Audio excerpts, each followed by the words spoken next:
जनक जी का नाम पहले से जो भी रहा हो, इस घटना के कारण जनक जी का नाम भी पड़ा सीरध्वज। निमि राजा से लेकर के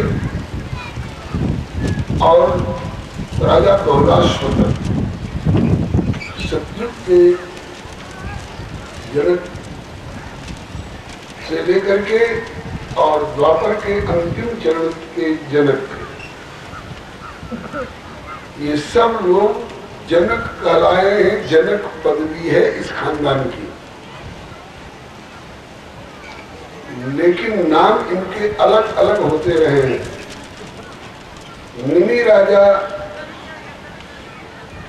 के शरीर के मंथन से मिथिल प्रकट हुए और उनसे जो परंपरा चली उसमें जितने वे लोग प्रकट हुए सब जनक कहलाए, सब मैथिल कहलाए और सब विदेह कहलाए। नाम इनके अलग अलग होते रहे। तो श्री जानकी जी का पिता कहलाने का जिनको गौरव प्राप्त हुआ है, उन जनक जी का नाम है महाराज श्री सीरध्वज। सीरध्वज नाम क्यों पड़ा? अभी थोड़ी देर पहले श्रीमद् भागवत का श्लोक निवेदन किया गया था कि ततः सीरध्वजो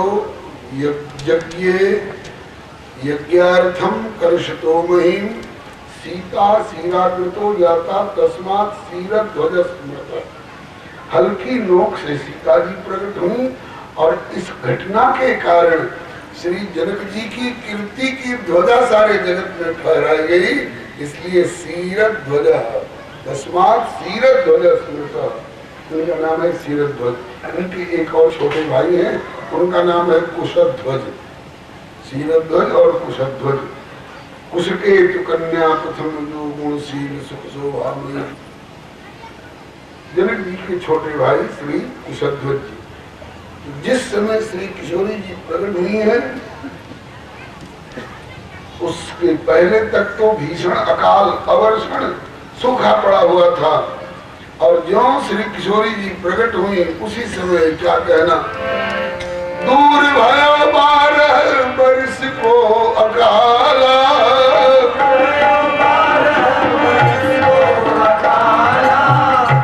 श्याम घन आकाश में उमड़ घुमड़ के आए और घटा तो इतनी वर्षा हुई, दूर भयो 12 वर्ष को अकाला,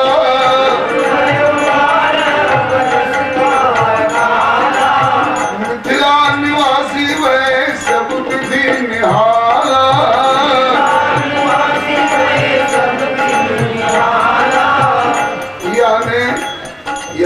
या कन्या ने या देवी ने यानी मर्दों को लीने किया, सिया सिया यानी मर्दों को लीने किया,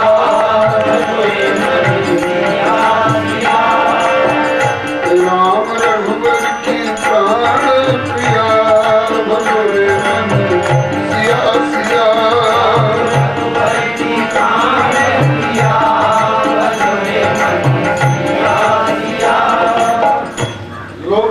के बिना, अन्न के बिना, घास पत्ते के बिना तड़प तड़प करके लगता था कहीं प्राण न समाप्त हो जाए, प्राणांत न हो जाए। लेकिन इनकी कृपा से श्री किशोरी जी के प्रकट होते ही घनश्याम आकाश में मेघ आए और प्रचुर पर्याप्त वर्षा हुई और अकाल सदा के लिए दूर हो गए।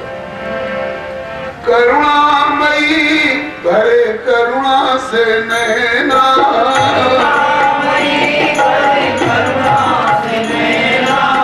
करुणा से सनिया के अमृत से बहना,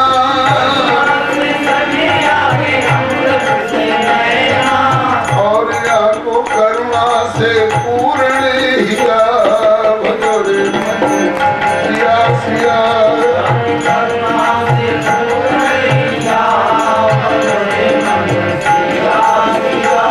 रघुनाथ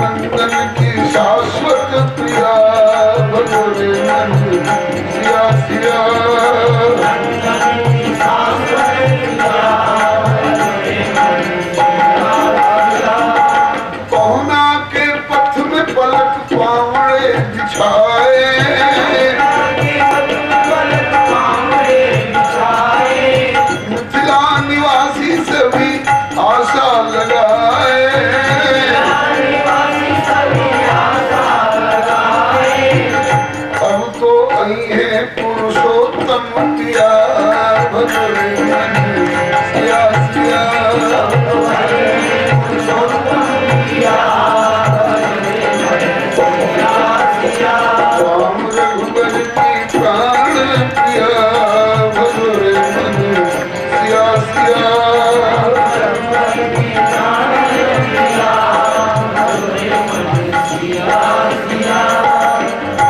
श्री युगल सरकार की। यह प्रसंग श्री रामचरितमानस में तो वर्णन नहीं है, किंतु श्रीमद् वाल्मीकि रामायण में और कहाँ वर्णन है वो भी इशारा कर दो। जब रघुनंदन वन यात्रा में चलते चलते चित्रकूट की लीला के पश्चात आगे बढ़े तो अत्रि के आश्रम जब प्रभु गए, अत्रि ऋषि के आश्रम पर पधारे। अत्रि ऋषि की पत्नी है परम सती जगत विख्यात माता अनसुईया। तो आश्रम पर पहुंचकर रघुनंदन ने अत्रि ऋषि के चरणों में प्रणाम किया। अत्रि जी ने इनके दर्शन से अपनी साधना को सफल माना। श्री किशोरी जी को प्रभु ने संकेत किया कि भीतर में आपके द्वारा भी वंदनीय परम सती माता अनसुईया विराजमान है, आप चलकर उनको प्रणाम करिए। श्री किशोरी जी ने भीतर जाकर कुटिया में माता अनसुईया को प्रणाम किया। मानस में वर्णन है, अनसुईया के पद गई सीता सुशील था। श्री अनसुईया जी ने उठाकर हृदय से लगाया, आसन दिया, उठाए, आदर किया और वहीं पर जिज्ञासा करती है माता अनसुईया, सीते, हाँ माता जी, मैंने सुना है कि तुम्हारा जन्म भी साधारण कन्याओं की तरह नहीं हुआ है, अलौकिक ढंग से हुआ है। हाँ माता जी, आपका सुना हुआ सत्य। मैंने सुना है तुम्हारा विवाह भी साधारण कन्याओं की तरह नहीं हुआ है, बड़े अलौकिक लोकोत्तर ढंग से हुआ है। हाँ माता जी, यह भी आपने ठीक ही सुना है। तो कहा कि औरों से जो सुना है सो सुना है, मैं तुम्हारे मुख से तुम्हारे जन्म की और तुम्हारे विवाह की कथा सुनना चाहती हूँ। ये वाल्मीकि रामायण का प्रसंग है। जो वाल्मीकि रामायण के प्रेमी विद्वान यहाँ बैठे होंगे उनका ध्यान चला गया होगा इस प्रसंग पर, और नहीं तो घर में वाल्मीकि रामायण हो तो आप टटोले। अनसुईया जी के आश्रम पर जब श्री किशोरी जी पहुंची है, अनसुईया जी ने जिज्ञासा की है और श्री किशोरी जी ने अपने श्रीमुख से, माता जी मिथिला में अकाल पड़ गया, प्रजा ने मेरे पिताजी से आग्रह किया अकाल कैसे दूर हो। पिताजी ने संतों से आग्रह किया अकाल कैसे दूर हो। संतों ने यज्ञ की पद्धति बताई, उसमें सोने का हल लेकर के मेरे पिताजी और माताजी भूमि का शोधन कर रहे थे यज्ञ के लिए। उसी समय उनके हल की नोक कहीं अटक गई और वही मैं धरती में से प्रकट हुई। ये श्री किशोरी जी ने अपने श्रीमुख से वर्णन करके सुनाया है। तो जनक जी का नाम शीरध्वज क्यों पड़ा, ये बात बताई जा रही थी।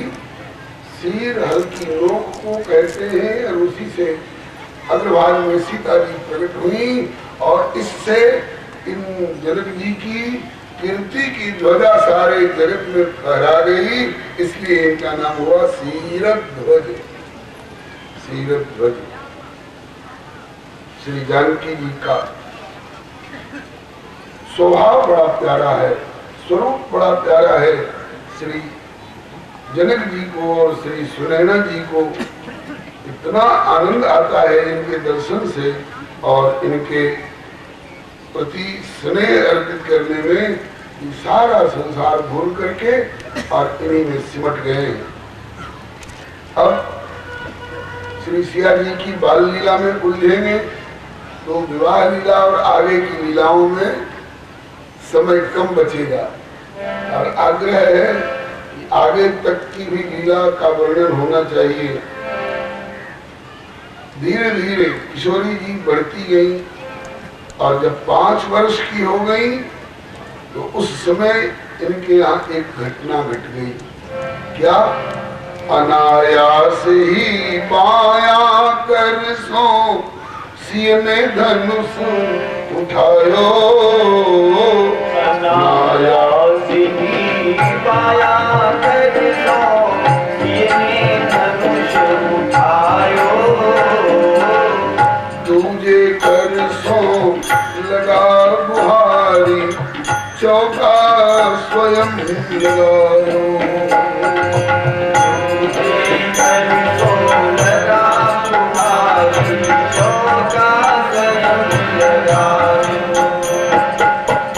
तिरछो तो सुडंग पूजी अब ते सुधो पधरायो। सुडंग पूजी तेरी अब सुधो पधरायो। चकित भय मिथिलेश महीपति समाचार जब पायो।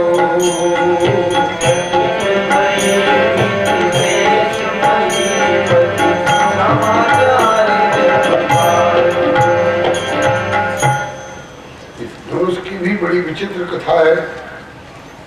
शंकर भगवान के लिए ये धनुष अर्पण किया गया था। आप लोगों ने सुना होगा, दधीची ऋषि की अस्थि से विश्वकर्मा जी ने 3 प्रमुख अस्त्र बनाए थे। एक का नाम हुआ वज्र, जो देवराज इंद्र के हाथ में सौंपा गया था। दूसरे का नाम हुआ शार्ंग धनुष, जो भगवान नारायण के हाथ में सौंपा गया। और तीसरे का नाम हुआ पिनाक, जो श्री शंकर जी के हाथ में सौंपा गया। इसी के द्वारा त्रिपुरासुर का और उसके द्वारा निर्मित 3 पुरों का विनाश करके और जगत की रक्षा करके भगवान शंकर त्रिपुरारी कहानी। सोई पुरार कोदंड कठोरा राज समाज आज ही चोरा। त्रिभुवन जय समेत वैदेही जिन्हें विचार बड़े हटते। तो एक बार कुछ देवताओं के मन में और कुछ ऋषियों के मन में एक कौतूहल उठा। जगत में इन्हीं 2 रूपों से भगवान की आराधना प्रधानता पूर्वक होती है, हरि और हर, भगवान विष्णु और भगवान शिव। ये एक ही प्रभु के 2 अलग अलग रूप हैं। शिवस्य हृदय विष्णु, विष्णुश्च हृदय शिव। तो देखा कि दोनों एक साथ एक जगह विराजमान हैं, तो इनसे हम लोग कुछ प्रार्थना करें। तो देवताओं ने और ऋषियों ने मिलकर के प्रार्थना करी कि प्रभु हम लोग एक मनोरथ लेकर आए हैं, उसकी पूर्ति कर दीजिए। मुस्कुराए प्रभु और बोले कि कहिए क्या चाहते हैं आप लोग। कहा कि आप दोनों आपस में लड़िए और हम लोग देखें। बोलो भगवत्सल भगवान की। आप दोनों आपस में लड़िए और हम देखें। हंस गए दोनों और बोले ठीक है, बाल बच्चों का मनोरथ रखने के लिए माता पिता इस तरह की लीला कर लेते हैं। तो भगवान शिव और भगवान श्री हरि नारायण आपस में लड़ने को तैयार हुए। उसी समय में जो भगवान शंकर ने अपने इस पिनाक नामक धनुष को उठाया, संधान किया, तब तक भगवान नारायण ने अपने संकल्प के द्वारा इनके इस धनुष को स्तब्ध कर दिया, मैंने ठप कर दिया। अब धनुष चले ही नहीं। भगवान शंकर ने स्थायी रूप से उसको अपने कर कमल से अलग कर दिया कि अब तू युद्ध के लायक नहीं रहा, अब तू पूजा का ही अधिकारी रह गया है। तो शंकर भगवान इस धनुष को जब स्तब्ध हो जाने के कारण छोड़ दिए, तो अब ये धनुष कहाँ रहेगा। कहा कि इन दिनों में जो भी भगवान शिव के अनन्य उपासक भक्त होंगे उन्हीं के यहाँ ये रखा जाए, ताकि इस धनुष का सम्यक प्रकार से आदर पूजन इत्यादि हो सके। अब ये धनुष केवल पूजन के लायक हो गया। उन दिनों में जनक वंश में ही एक राजा हुए थे, उनका नाम था देवरात। देवरात जी नामक जनक जी के पास सभी देवता लोग और ऋषि लोग गए और सारी कथा सुनाई, ताकि अब ये भगवान शिव का धनुष जो है ये केवल पूजन के रूप में रह गया है। हम लोग चाहते हैं कि किसी ऐसे जगह पर इसको पधरा दिया जाए जहाँ इनका आदर पूजन अच्छी तरह से होता रहे। इसके लिए हम लोगों ने आपको चुना है। देवराज जी ने सहर्ष स्वीकार किया, ये मेरा और मेरे वंशजों का परम सौभाग्य होगा जो इस धनुष को हम अपने इष्ट देव भगवान शंकर का स्वरूप समझ करके और आराधना करेंगे। तो जैसे श्री राम जी की चरण पादुका को, खड़ाओं को भरत जी ने राम जी का ही अपर स्वरूप समझ करके सेवा पूजा की है, इसी तरह से उस शिव धनुष जिसका नाम है पिनाक, उसका पूजन अपने यहाँ करना प्रारंभ कर दिया। आजीवन उन्होंने निभाया। उसके बाद वही धनुष परंपरा से उनके वंशज लोग पूजते आए थे। कई पीढ़ी के बाद ये श्री क्षीरध्वज जनक जी हुए। क्षीरध्वज जनक जी उस धनुष की पूजा किया करते थे। एक दिन कहीं शास्त्र विचार के लिए किसी गोष्ठी में इनको जाना पड़ा। अपने महारानी सुनैना से कह गए, देवी जा रहा हूँ, आज का पूजन करके जा रहा हूँ और मनोरथ तो है कि फिर पूजन के समय में लौट करके मैं पूजन करूं। कदाचित शास्त्र विचार की गोष्ठी में जा रहा हूं, आज कुछ फैसला नहीं हो पाया, रुक जाना पड़े। यदि मुझे रुक जाना पड़े तो क्या आप इस धनुष का पूजन कर लोगी? घर का कोई सदस्य पूजन कर ले? हाँ, आपकी आज्ञा होनी चाहिए। बोले हाँ, आज्ञा है। ऐसा कह करके श्री जनक जी चले गए और समय से नहीं लौट पाए। तो अब बरबस उस धनुष का पूजन माता सुनैना करेंगी। अगले दिन पूजन का थाल सामग्री सब जुटा करके और पूजन के लिए माता आगे बढ़ेंगी। उसके पहले होनहारवश भवितव्यतावश बेटी जानकी जो अब 5 वर्ष की हो चुकी, इन्होंने कहा कि माँ अगर कहो तो मैं आज धनुष का पूजन कर लूं। हाँ बेटी, एक ही बात है, आत्मा वही पुत्र उत्पन्न इति वेदानुशासनम। संतान माता पिता के ही अपर स्वरूप माने जाते हैं। तुम ही पूजा कर लो। श्री जानकी जी पूजन करने गई तो देखा कि धनुष तिरछा रखा हुआ है और धनुष के नीचे पुराने जो अर्पण किए हुए फूल, बेलपत्र, अक्षत इत्यादि सूखे पड़े हुए हैं। भीतर हाथ जा नहीं सकता था और झाड़ू का प्रयोग, बुहारी का प्रयोग ऐसे पूज्य धनुष के ऊपर किया नहीं जा सकता था। तो जो उसके नीचे आ गए थे पुराने सूखे बेलपत्र, फूल, अक्षत इत्यादि, वो नहीं निकल पाते थे। आज श्री जानकी जी ने सोचा कि जब आज पूजन की सेवा मुझे मिली है तो मैं इस धनुष को उठा लूं और इसके नीचे पड़े हुए पुराने सूखे फूल, बेलपत्र और अक्षत इत्यादि को हटा करके और चौका और लगा दूं और धनुष को सीधा रख करके तब पूजन करूंगी। ऐसा ही किया। अनायास ही माया कर सो सिय ने धनुष उठायो। अनायास ही माया कर सो सिय ने धनुष उठायो। तुझे कर सो लगा बुहारी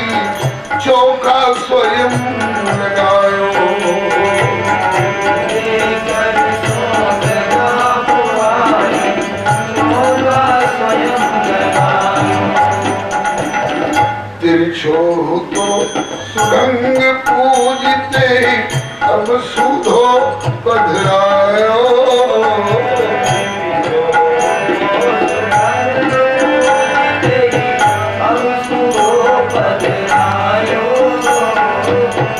चकित भय मिथिलेश महीपति समाचार जब पायो।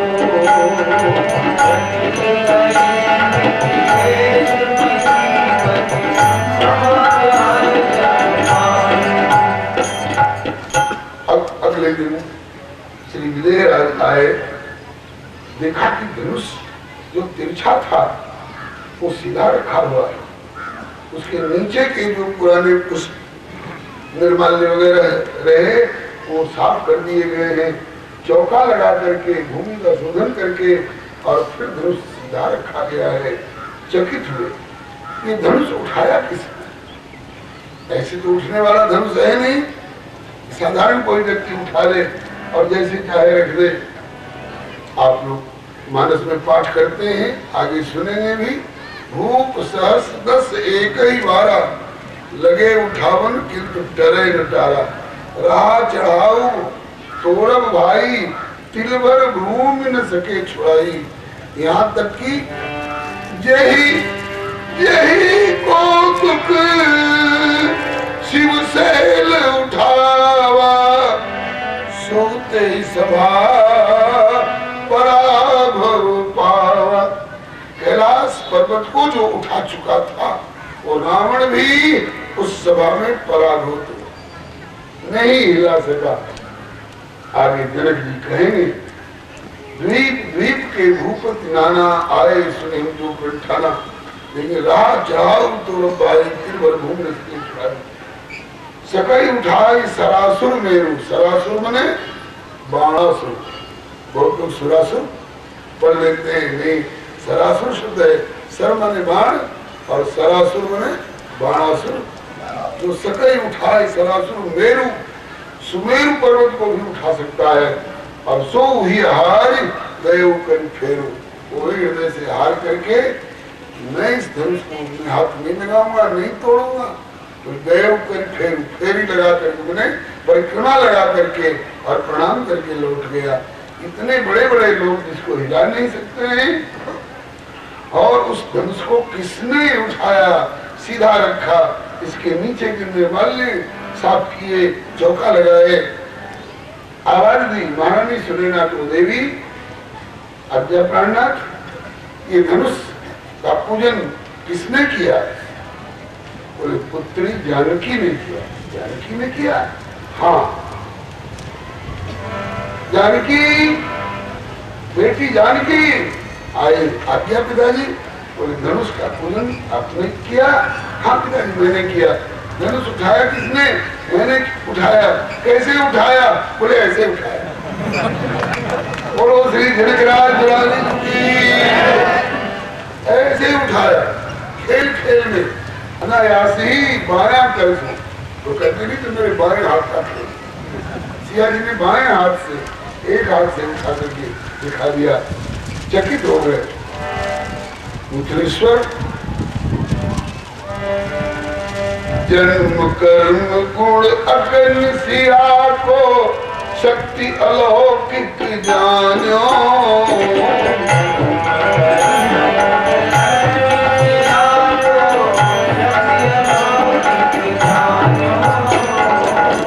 भावावेश प्रविष्ट अचानक धनुष यज्ञ प्रठान्यो।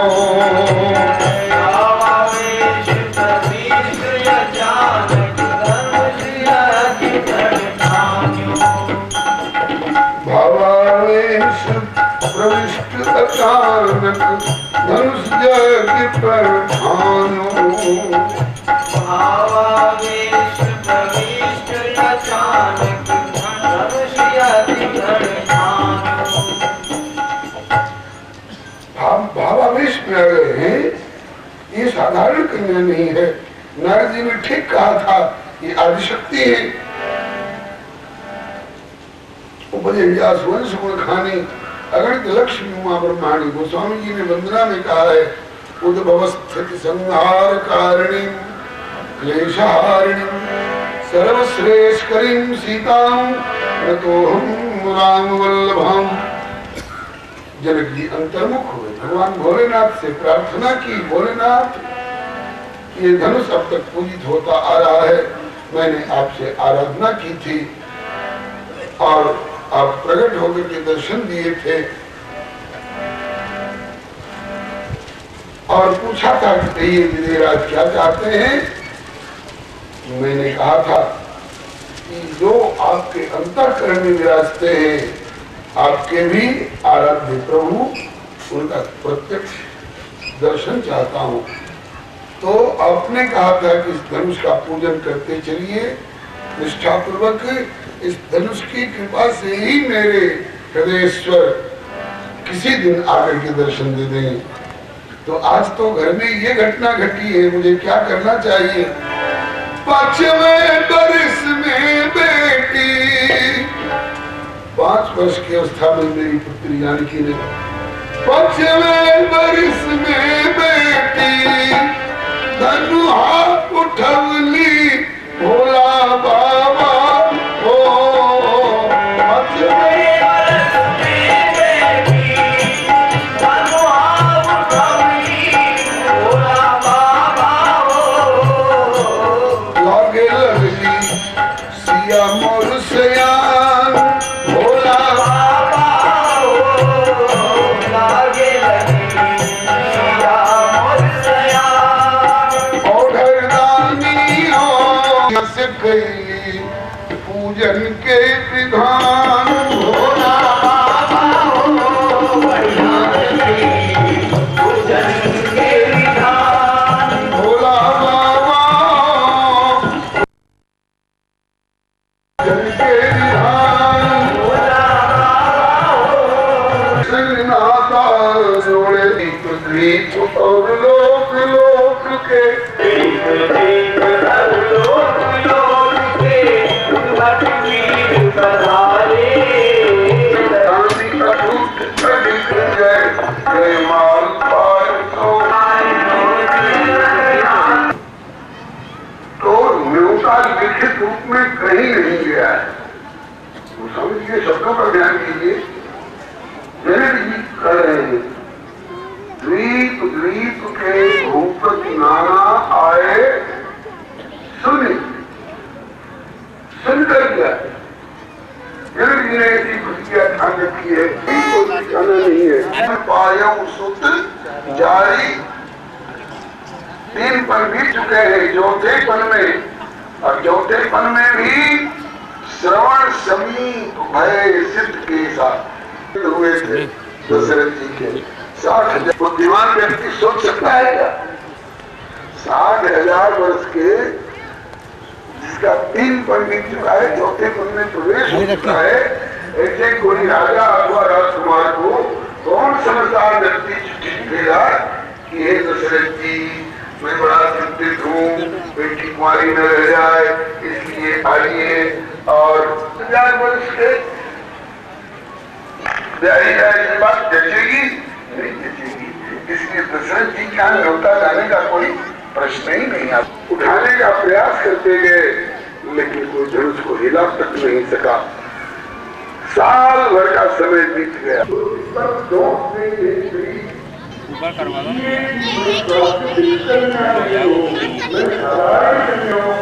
आज किया तुमने करके काल